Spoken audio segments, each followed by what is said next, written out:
Hello everyone, आज हम जा रहे हैं अपनी मासी के घर। आई मीन टू से मासी सास के घर।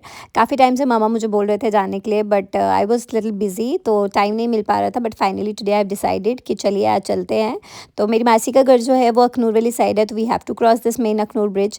तो वहाँ जैसे हमने काफ़ी वेट कराने के बाद फाइनली हम वहाँ पहुँचे। उसके बाद मैं श्रेयान को ले गई मासी जी के बैकयार्ड में, जहाँ उन्होंने काफ़ी सारी सब्जियाँ लगाई थी। मेरा मेन पर्पज़ यहाँ आने का ये था कि मैं श्रेयान को दिखाऊँ, बिकॉज़ हमारे बच्चे जो हैं, हम सिटी एरिया में रहते हैं, तो दे मिस्ड ऑल दीज थिंग्स। तो मेरा मन था कि मैं उसको दिखाऊं यहाँ पर सरसों कैसी दिखती है, सब चीज़ें। तो हमें अपने बच्चों को बाहर लेना चाहिए। We have to show them so that they can explore the things. After that हम वहाँ से गए अखनूर के मेन मंदिर में। उसके बाद हमने खाए मोमोज और हम बहुत ज़्यादा थक चुके थे। फिर मैं और श्रेयान हम सब सो गए। And check out my full vlog on my YouTube channel.